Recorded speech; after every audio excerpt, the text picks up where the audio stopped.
বিশ্বকাপ ফুটবলের prize money আরও বেড়েছে। ৮,০৯০ কোটি টাকায়ও সন্তুষ্ট নয় অংশগ্রহণকারী দলগুলো, বিশেষ করে European football association. Champion, runners up সহ শীর্ষ ৪ দেশের জন্য বেশিরভাগ অর্থ বরাদ্দ থাকায় এবং যুক্তরাষ্ট্রের উচ্চমাত্রার করনীতির জন্য প্রাইজ মানি বাড়ানোর প্রস্তাব দিয়েছে উয়েফা, যা অনুমোদন পাবে মঙ্গলবার ফিফা কংগ্রেসে।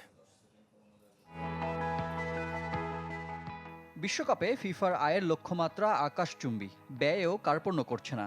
প্রাইজ মানি আগেই বেড়েছিল ৫০%, রেকর্ড ৮,০৯০ কোটি টাকা অর্থ পুরস্কার দেওয়ার কথা। তারপরও ক্ষতির আশঙ্কা করছে বিশ্বকাপে অংশ নেওয়া অনেক দেশ।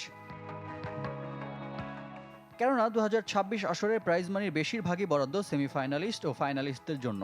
প্রথম ৪ দলের জন্য বরাদ্দ $১৩৯ মিলিয়ন। চ্যাম্পিয়ন দল পাবে ৫০ মিলিয়ন বা ৬১২ কোটি টাকা। তাতেই আপত্তি ইউরোপিয়ান দেশগুলোর। শেষ ৪-এ পৌঁছাতে না পারলে খরচ উঠবে না বলে দাবি তাদের। সমস্যার সমাধানে উয়েফার প্রস্তাবের পর প্রাইজ মানি বাড়ানোর সিদ্ধান্ত নিয়েছে ফিফা। তবে কত, সেটা এখনও ঘোষণা হয়নি। কানাডার ভ্যানকুভারে ফিফার বার্ষিক সভায় অনুমোদনের পর ঘোষণা করা হবে। ফিফা কাউন্সিল মিটিং সামনে রেখে প্রাইজ মানি বাড়ানোর সিদ্ধান্ত নেওয়া হয়েছে। বিশ্বকাপে অংশ নেওয়া ৪৮ দল তো বটেই, ফিফা সদস্য ২১১ দেশের উন্নয়ন তহবিলও বৃদ্ধি করা হবে। রেকর্ড প্রাইজ মানির পরেও আর্থিক ক্ষতির শঙ্কার মূল কারণ যুক্তরাষ্ট্রের ট্যাক্স নীতি। অতীতের বিশ্বকাপে ট্যাক্স ফ্রি অর্থ পুরস্কার পকেটে ঢুকলেও এবারের চিত্রটা আলাদা। নিউ জার্সি, ক্যালিফোর্নিয়ার ফেডারেল ট্যাক্স বাবদ দলগুলোকে গুনতে হবে ১০ থেকে ১৩% বেশি টাকা। তবে ব্যতিক্রম ফ্লোরিডা, যেখানে নেই কোনো বাড়তি ট্যাক্স।